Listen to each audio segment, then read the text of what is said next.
तन्त्रोटकं वार्तिककारमन्यात् अस्मद्गुरुं सन्ततमानतोऽस्मि। श्रुते स्मृते पुराणानाम् आलयं करुणालयं नमामि भगवत्पादं शङ्करं लोकशङ्करं।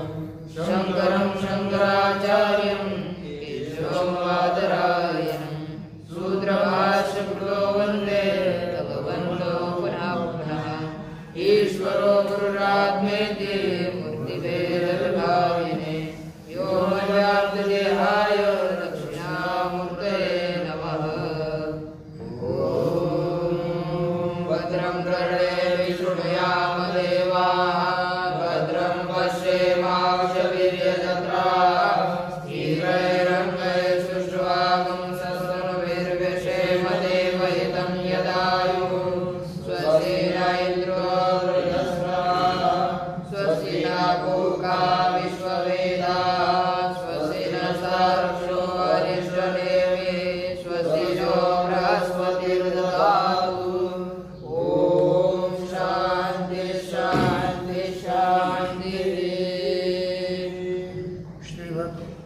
श्री भगवान पांडुरंग परमात्मा श्री ज्ञानोबराय जगतगुरु तुकाराम महाराज श्री संत एकनाथ महाराज आदि गुरु श्री शंकराचार्य इत्यादि सब संतों के अलौकिक अहेतुकी अकारण करुण असीम इसी कृपा से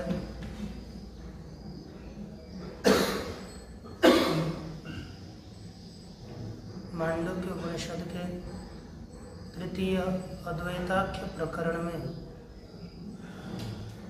38 श्लोकों तक विचार किया गया।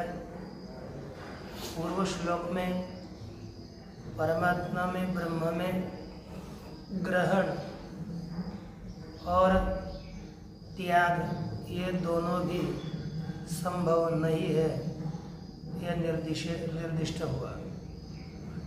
अब आगे पुनः अद्वैत दर्शन परमार्थ ब्रह्म स्वरूपावस्थिति फल वाला है। पारमार्थिक जो ब्रह्म स्वरूप उसी में अपने को स्थित करने वाला यह अद्वैत दर्शन है। तो किमिति तरी सर्वैः एव नाद्रियते, सभी लोगों के द्वारा इसी अद्वैत दर्शन का ही अवलंब स्वीकार क्यों नहीं किया जाता? करना तो अद्वैत दर्शन का स्वीकार चाहिए, क्योंकि यह अद्वैत दर्शन ही आत्म स्वरूप में अपनी स्थिति कराने वाला है, परम गंतव्य की प्राप्ति कराने वाला है। ऐसा होने पर भी क्यों यह अद्वैत दर्शन सब स्वीकारते नहीं है, क्यों इसका आदर नहीं किया जाता? उसमें हेतु बताते हैं। अस्पर्श योगो वै नाम अस्पर्श योगो वै नाम दुर्दर्श सर्वयोगिभिः दुर्दर्श सर्वयोगिभिः योगिनो बिभ्यति यस्मात् योगिनो बिभ्यति यस्मात् अभये भयदर्शिनः अभये भयदर्शिनः। कहते हैं कि अस्पर्श योगो वै नाम सर्वयोगिभिः दुर्दर्शः। स्पर्श योगो नाम, जो स्पर्श योग नाम वाला जो एक योग है, यानी स्पर्श नाम वाला जो योग है, वह सर्वयोगी भी दुर्दर्श, सभी योगियों के लिए दुर्दर्श है। दुख से अतिशय आयास युक्त श्रवणादि से, प्रयास सहित साधना से यह प्राप्त होता है। इसलिए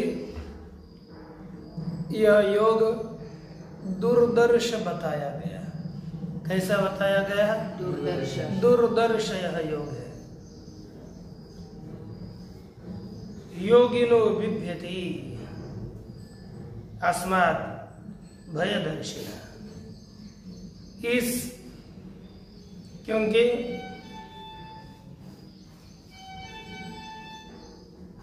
अभय भय दर्शन है।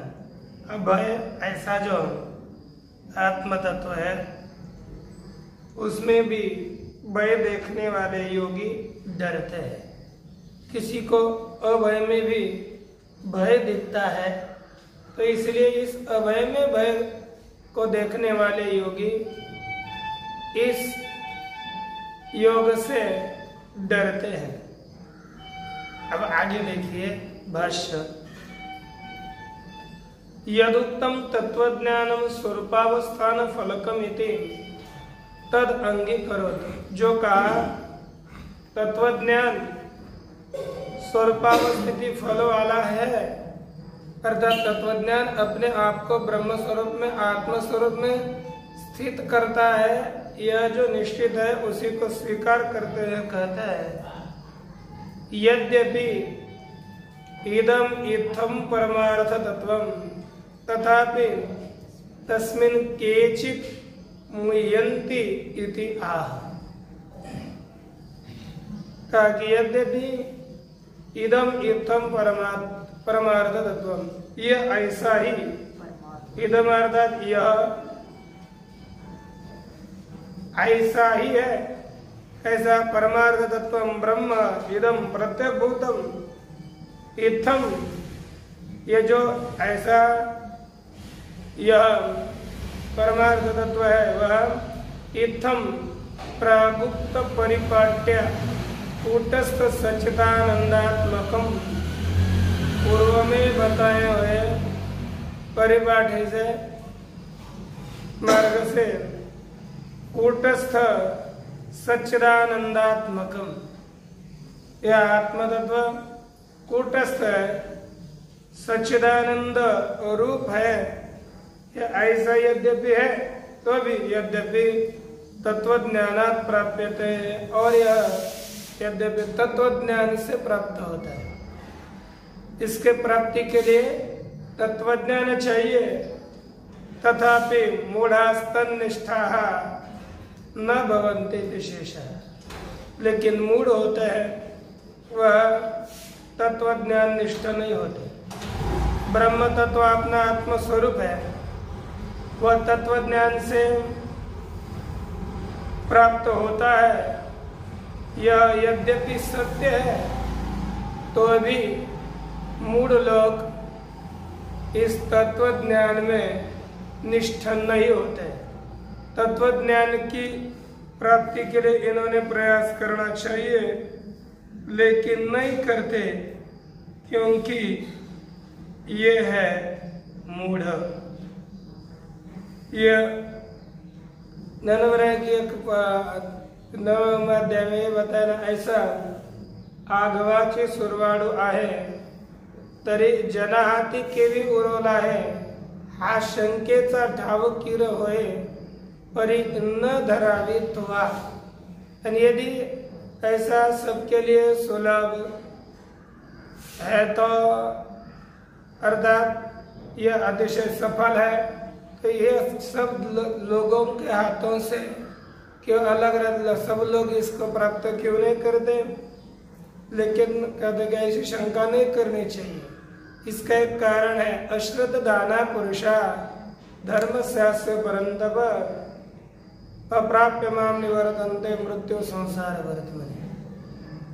यह अश्रद्धालु पुरुष है, इस धर्म के ऊपर जिनकी श्रद्धा नहीं है तो ऐसे धर्म मुझे प्राप्त नहीं करते, ये संसार को प्राप्त होते हैं। इस तरह से उसका उत्तर दिया गया, क्योंकि ये सब मूढ़ है। जैसे दृष्टांत पूर्वक बहुत बताया, पाए पा दूध पवित्रानि गुड़ पाशे तुझे छया पद्राड़ परिते अवेरनो गुछुड़ अशुद्ध काय निघती का कमल कंदा आणि दरदरी नांदनो के एके जे गरी परिपराग सेवे जे भ्रमरी एरा चिखल छिवरे ऐसा हृदय मध्य में राम अस्ता सर्व सुखा सा आराम के वादा से काम विषय मेरे। ये केवल ये क्या होता है तो आत्म तत्व सत्य, लेकिन ये मूढ़ है, इसलिए ये मुझे जानते नहीं है, मूर्ख है, इसलिए उस ज्ञान में इनकी निष्ठा नहीं होती। अब हम जिस तत्वानुभव का स्वरूपावस्थिति फल बताया गया उसी को अब विशिष्ट करके बताते हैं। स्पर्श योगो वै नाम दुर्दर्श सर्वयोगी भी। इसका व्याख्यान करने जा रहे, कहते हैं स्पर्श योग नाम अयम सर्व संबंधाख्य स्पर्श वर्जितत्वात् अस्पर्श योगो। यह जो आत्म तत्व है यह कैसा योग? स्पर्श योग है, स्पर्श नाम वाला है यह। अर्थात कैसा है यह तत्वानुभव? स्पर्श नाम वाला है। सर्व संबंधाख्य स्पर्श वर्जितत्वात्, सभी संबंध नाम वाले जितने भी स्पर्श है सब संबंध नामक स्पर्श से रहित है, इसलिए यह अस्पर्श योग है। कौन सा है? स्पर्श योग है। यह स्पर्श योग नाम वाला इसका स्मरण किया जाता है किसमें? का प्रसिद्ध उपनिषत्सु, यह सभी उपनिषदों में प्रसिद्ध है कि यह स्पर्श नाम वाला योग है। ये कहा जाता है असंगोयम पुरुष है, यह असंग पुरुष है। वर्णाश्रमादि धर्म के साथ, पापादि मल के साथ इसका स्पर्श नहीं होता, इसलिए यह अद्वैत अनुभव अस्पर्श है। और जो अस्पर्श है वही योग है, क्योंकि जीव ही ब्रह्म भाव से स्थित होता है। वहां पर जीव की ब्रह्म रूप से स्थिति होना ही यह स्पर्श, अर्थात यह जो इसका योग हो जाता है। स्पर्श के साथ जो जीव का योग, वही स्पर्श योग करिए। नाम यह निपात है और उसका अर्थ यह कहा कि स्मर्यते प्रसिद्ध उपनिषत्सु, उसका ही स्मरण किया जाता है और यह उपनिषदों में प्रसिद्ध है। दुखेन दृश्यते इति दुर्दर्श सर्वैहि योगिभिः। यह जो आत्म तत्व है यह कैसा है? कहते सर्वैहि योगिभिः दुखेन दृश्यते, सभी योगियों के द्वारा यह आत्म तत्व अतिशय दुख से, कठिनता से देखा जाता है, इसलिए यह दुर्दर्श है। किन योगियों के द्वारा यह दुख से इसका अनुभव किया जाता है? योगी शब्द का तो हम यदि ज्ञानी अर्थ लेंगे तो ज्ञानियों के लिए इसका दुख से दर्शन नहीं होता। ज्ञानी भिन्न जो योगी है वे, तो इसलिए उसी अर्थ को स्पष्ट करते हुए कहते हैं वेदांत विहित विज्ञान रहित ही। वेदांत के द्वारा उत्पन्न हुआ, वेदांत के द्वारा बताया गया, विधान किया गया है ना। वेदांत जन्य ज्ञान रहित सर्व योगी भी, सभी योगियों के द्वारा यह आत्म तत्व अतिशय दुर्दर्श है। आत्म सत्यानुबोधाय आयास लभ्य एव इत्यर्थ। आत्मा का सत्यानुबोध, यथार्थ अनुबोध के बोध के लिए है ना, बोधाय बोध आयास लभ्य है ना, अतिशय प्रयास लभ्य ये आत्म सत्य अनुभूत है। योग इसलिए जो योगी है, योगिनो बिभ्यति अस्मात् सर्व भय वर्जितात्, ये सभी प्रकार के भयों से रहित यह जो आत्म तत्व है, इससे डरते हैं। अभी आत्मनाश रूपम इमम योगम मन्यमाना है। यह योग आत्मनाश रूप है ऐसे मानने वाले लोग, क्योंकि यह योग हमारा नाश कर देगा। यदि हम तत्वज्ञान के मार्ग से चलेंगे तो हमारा सब कुछ नष्ट होगा, कुछ बचेगा नहीं, क्योंकि यह सब संसार बाधित होता है। पुनः जन्म की प्राप्ति नहीं होती तो आदमी डरता है कि अब क्या होगा, फिर कुछ भी हमारा बचेगा नहीं। भी डर होता है, कुछ नहीं बचेगा तो ऐसा यंत्र हमारा छूट जाता है तो डर होता है। तो ये सब संसार छूटेगा तो कितना डर लगेगा? नहीं लगेगा। अरे उसे तो इसको क्या है, मार्ग में चले नहीं तो डर लगने के प्रश्न ही नहीं है ना। चलने के बाद करने के बाद पता चलता है। इसलिए अभी आत्मनाश रूपम एवं योगम मन्यमाना भयम कुर्वन्ति, डरते हैं। अभय, इसलिए अभय अस्मिन भयदर्शिनः, यह अभय जो आत्म तत्व है इसी में ही भय देखने वाले जो अविवेकी है वे डरते हैं। भय निमित्तात् आत्मनाश दर्शनशीला, जो डर का निमित्त आत्मनाश है, तब दर्शनशील जो अविवेकी पुरुष है वे इससे डरते हैं। एषां पुनर् ब्रह्म स्वरूप व्यतिरेकेण रज्जु सर्पवत् कल्पितम एव मन इंद्रियादि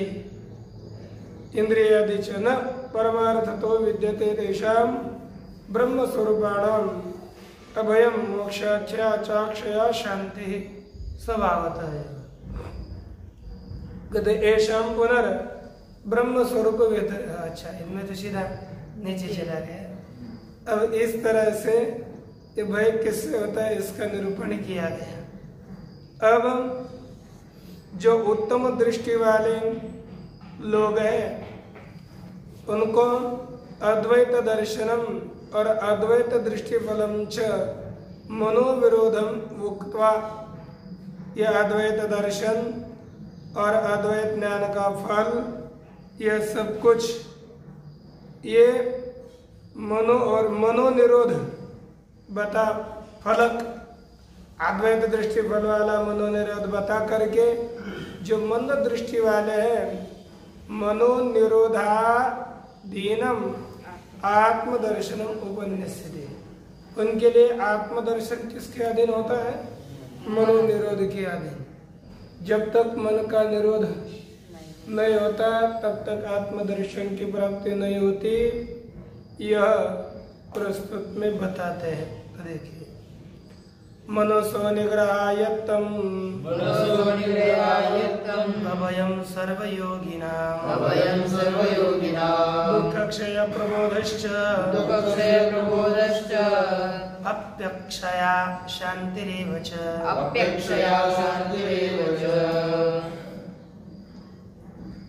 अब देखिए दुख बोध प्रबोधश्चा प्यक्षया शांतिरेव च, ऐसा बोलिए। अब अर्थ होगा मनसो निग्रहायत्तम अभयम सर्वयोगिनां मनस निग्रहायत्तम अभयम। कदे सभी जो योगी है, द्वैतवादी हो, ये सभी योगियों को मनसो निग्रहायत्तम अभयम, मन के निग्रह के अधीन यह अभय तत्व है। सभी योगियों के को मन के निग्रहाधीन यह अभय तत्व प्राप्त होता है। दुख क्षय प्रबोधश्च, और दुख का क्षय भी मन के निग्रह के अधीन है। ज्ञान भी निग्रह के मन के निग्रह के अधीन है। और अक्षय शांति भी मन के निग्रह के अधीन ही है। ये सभी मनोनिग्रहाधीन है। अब देखिए, ऐशाम पुनर्ब्रह्म स्वरूप व्यतिरेकेण रज्जु सर्पवत कल्पितम एवं मनः इंद्रियादि च न परमार्थतो विद्यते। कहते ऐशाम, जिन लोगों के पुनर्ब्रह्म स्वरूप व्यतिरेकेण, ब्रह्म स्वरूप से अतिरिक्त रज्जु सर्पवत कल्पितम एवं मनः, जैसे ब्रह्म का स्वरूप होता है, आत्म स्वरूप है, उससे भिन्न जो मन है, यह मन रज्जु सर्प की तरह कल्पित है, इंद्रिया भी कल्पित है, न परमार्थ तो विद्यते। यह वास्तविक दृष्टि से न मन है न इंद्रिया है, ये तो रज्जु में जैसे सर्प कल्पित होता है उसी तरह कल्पित है। ऐसे जो मानते हैं, जिन लोगों की ऐसी बुद्धि है, तेषाम ब्रह्म स्वरूपाणाम अभयम मोक्षाख्या चाक्षया शांति, उन्हीं लोगों को है ना, तेषाम ब्रह्म स्वरूपाणाम, ऐसे जो ब्रह्म रूप हो गया है, ब्रह्मविद ब्रह्मैव भवति, उस ब्रह्म तत्व को जानने वाला ब्रह्म रूप ही हो जाता है। ऐसे जो ब्रह्म स्वरूप हो गए महात्मा, उनको ही अभयम मोक्षाख्या चाक्षया शांति, उनको भय रहित मोक्ष नामक अक्षय शांति प्राप्त होती।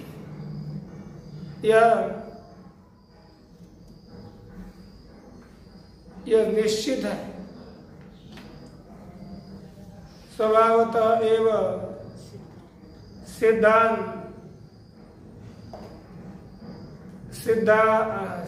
सिद्धानायत्ता, अच्छा, सिद्धान आयतान, अच्छा, उपचार कथंचन इति अवोचाम।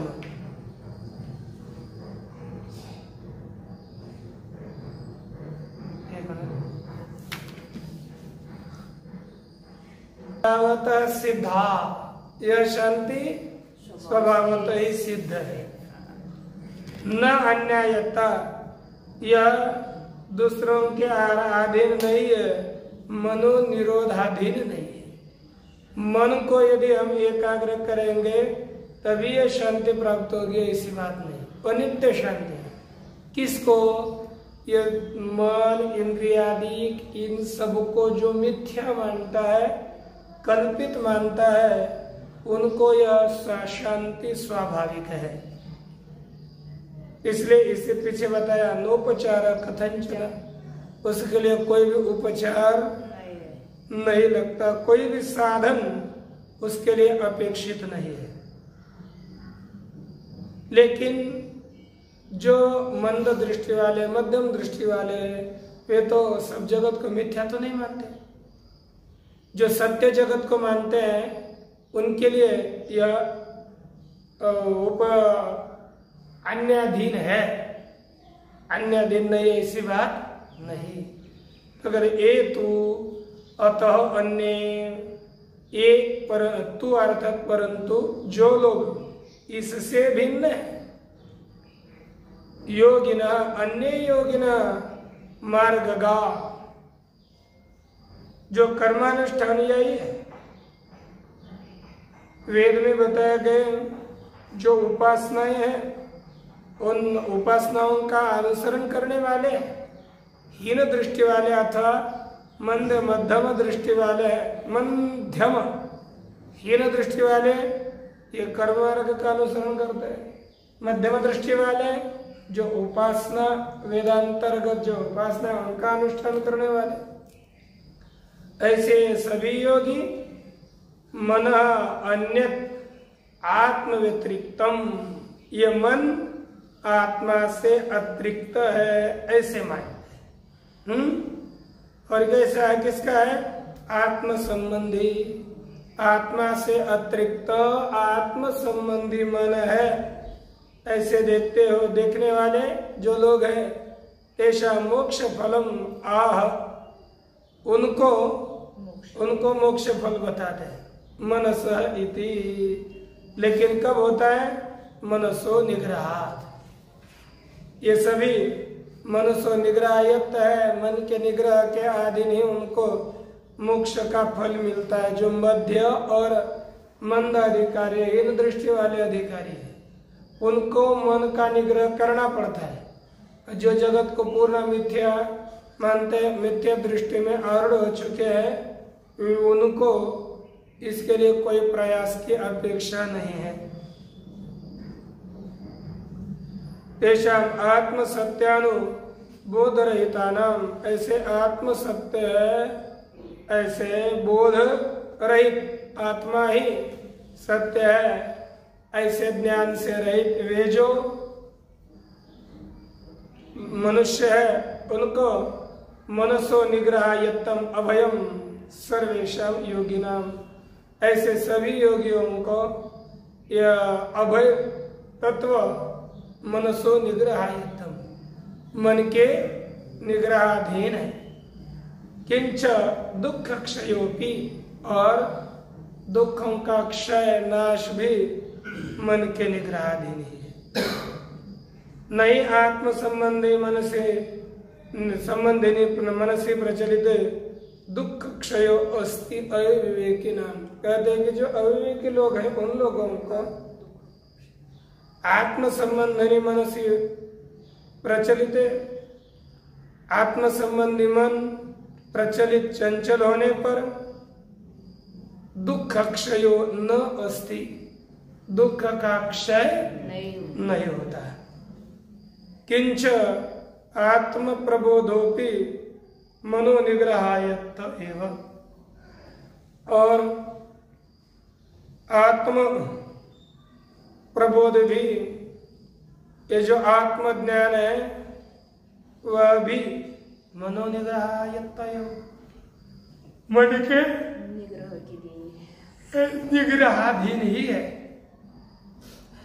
आत्मज्ञान भी मन को यदि हम निग्रहित करेंगे तभी प्राप्त होगा, उसके बिना ये प्राप्त नहीं हो सकता। तथा अक्षयापि मोक्षाख्या शांति, उसी तरह अविनाशी जो अक्षय क्षीण होने वाली मोक्ष नामक शांति है, वह भी तेषा मनोनिग्रहायत्ता एवं, उनको अविवेकियों को मनोनिग्रहाधीन है। जिन्हें ज्ञान नहीं हुआ, ऐसे मंद और मध्यम दृष्टि वाले जो लोग हैं, उनको शांति भी मन के निग्रहाधीन ही। जब मन निग्रहित होगा तभी शांति होगी। लेकिन जो तत्वज्ञानी है, उनको तो नित्य शांति प्राप्त है, इसलिए उनकी शांति मनोनिग्रहाधीन नहीं है। लेकिन अज्ञानी जन की शांति मनोनिग्रहाधीन निश्चित है। अब उनको मनसो निग्रह तेषाम उपाय, ऐसे लोगों को मन के निग्रह में उपाय साधन बताते हैं। क्या है? मनसो निग्रह तद्वधन, मनसो निग्रह तद्वत् भवेद परिखेदतः, भवेद परिखेदतः उपायेन निगृह्णीयात्, उपायेन निगृह्णीयात् विक्षिप्तं कामभोगयोः, विक्षिप्तं कामभोगयोः।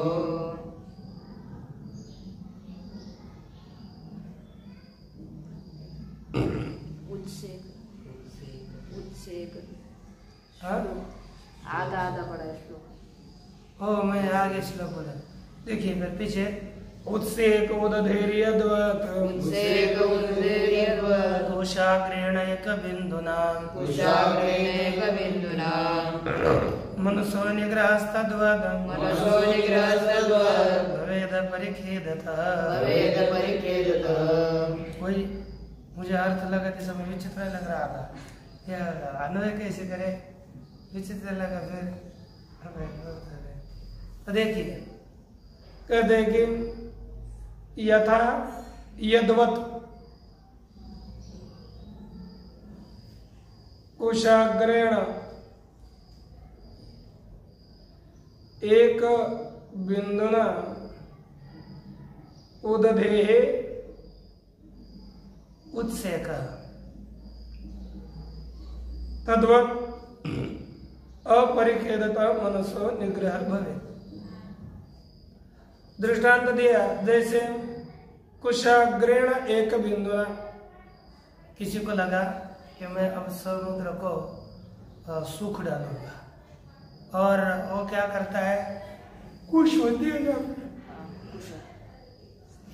उसके अग्रभाग में एक बिंदु ही बैठेगा, पानी में डुबाएंगे तो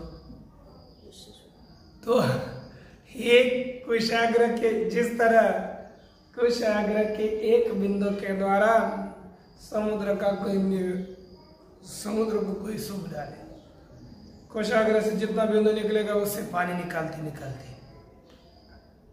ये जैसे मनुष्य प्रयासरत हो सकता है, होता है, धैर्य पूर्वक प्रयत्न होता है। जैसे एक मराठी में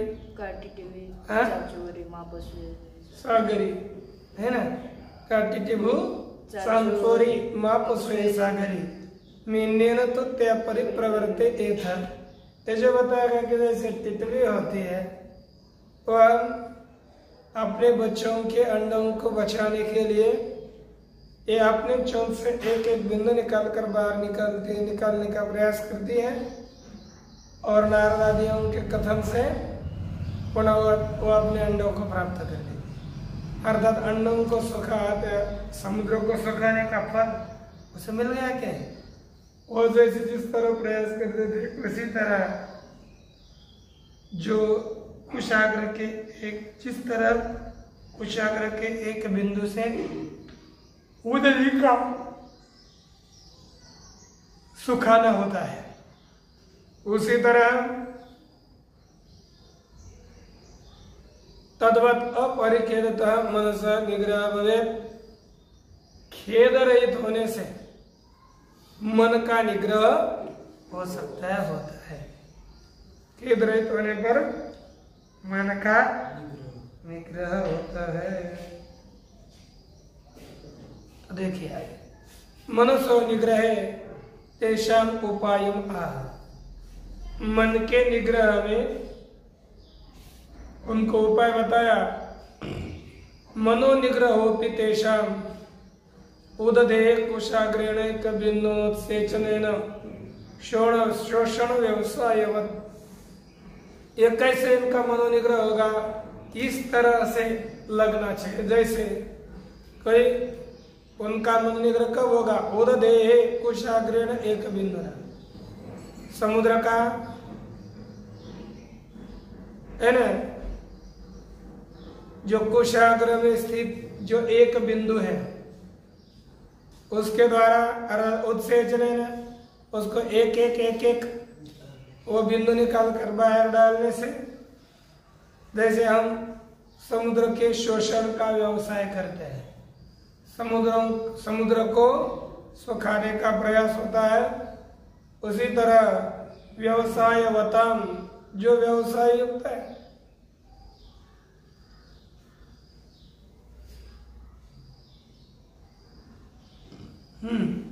शोषण व्यवसायवताम, प्रयास करने वाले पुरुषों को न अंतःकरणानाम निर्वेदात अपरिच्छेदितो भवति। ये कहते हैं कि अनवसन्न अंतःकरणानाम, जिनका अंतःकरण अवसन्न नहीं हुआ, खिन्न नहीं हुआ, ऐसे जो पुरुष है उनको अनिर्वेदात,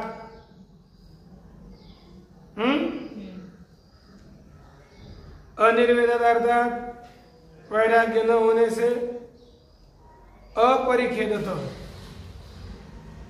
अर्थात साधना के विषय में वैराग्य नहीं होना चाहिए। साधना नित्य करने अपरिच्छेदित, अर्थात साधना में जो अनिर्वेद है, अर्थात वैराग्य साधना नित्य करते हैं, उनको अपरिखेदता, खेद न होने से, खेद के बिना ही मन का निग्रह होता है। इस तरह मन के निग्रह का उपाय बताया। कभी कभी क्या होता है, समाधि करने वाला जो साधक है तत्व साक्षात्कार के जो प्रतिबंधक आता है, कौन से? लय, विक्षेप, कषाय और सुख। उनसे मन को वक्षमान उपाय से निग्रह करें, उसको रोके। तो कहते हैं आगे देखिए, अन्यथा कभी भी समाधि की सफलता नहीं हो सकती। बताया सुप्रसन्नम लये चैव उपाय अच्छा उपायेन निगृह्णीयात् उपायेन निगृह्णीयात् विक्षिप्तं कामभोगयोः विक्षिप्तं कामभोगयोः सुप्रसन्नं लये चैव सुप्रसन्नं लये चैव यथा कामो लयस्तथा यथा कामो लयस्तथा। काम भोगयोः विक्षिप्तं मनः उपायेन निगृह्णीयात्। काम और भोग, इसमें ही भोगरूप विषय में काम और भोगात्मक जो विषय है उनमें विक्षिप्त हो गया मन, उसे उपायेन निगृह्णीयात्, उपाय के द्वारा उसका निग्रह करें, साधन के द्वारा उसका निग्रह करें। सुप्रसन्नम लये चैव यथा कामो लयस्तथा। यदि यह मन प्रसन्न है,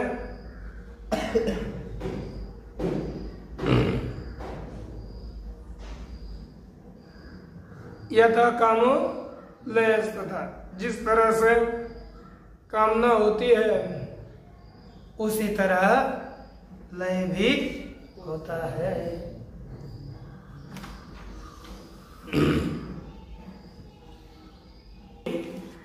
अपरिच्छिन्न व्यवसाय मात्रमेव मनोनिग्रह उपायो न इति उच्यते। कहा कि क्या अपरिच्छिन्न, अपरिखिन्न, अपरिच्छिन्न अपरिखिन्न व्यवसाय मात्रमेव मनोनिग्रह उपाय। कहते हैं कि मनोनिग्रह का उपाय क्या? अपरिखिन्न अर्थात खेद न करते हुए प्रयास करना, यही उपाय है क्या? खेद रहित होकर प्रयत्न करना, यही मनोनिग्रह का उपाय है? तो उत्तर दे न। फिर क्या है? तो पूर्व में यह उपाय बताया, उपाय से उसका निग्रह करें। अपरिखिन्न व्यवसायवान सन वक्षमाणेन उपायेन काम भोग विशेष विक्षिप्तम मन निगृह्णीयात्।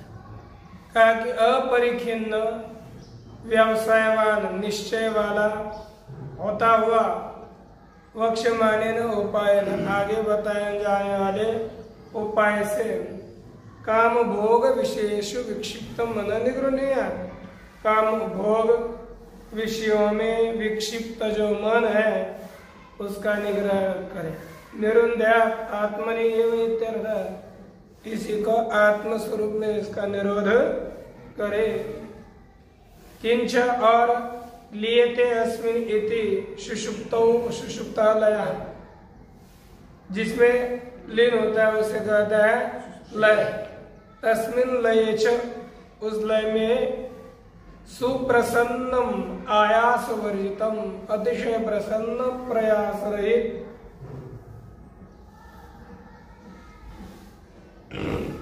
यह जो मन है इति एतन् निगृह्णीयात् इति अनुवर्तते।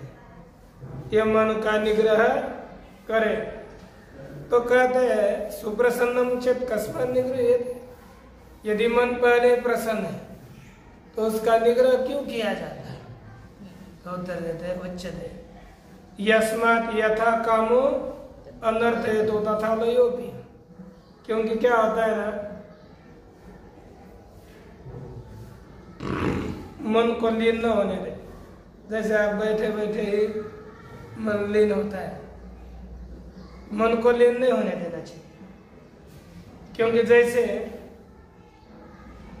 काम अनर्थ का कारण है, उसी तरह लय भी तो अनर्थ का कारण है। लय भी तो परमात्मा तत्व के लिए आपने कामना का त्याग किया, पाठ में आ गया और बैठे बैठे सो गए, तो लय हो गया, ये भी तो अनर्थ का हेतु है। अतः काम विशेष मनस निग्रहवत, इसलिए काम विषयक मन है उसके निग्रह की तरह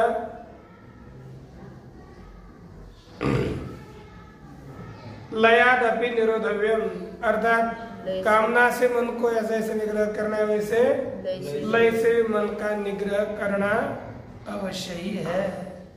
और बाकी का विषय देखेंगे कल। अब वो उपाय कौन सा है कल? ओम पूर्णमदः पूर्णमिदं पूर्णात् पूर्णमुदच्यते पूर्णस्य पूर्णमादाय पूर्णमेवावशिष्यते। ओम शांति शांति।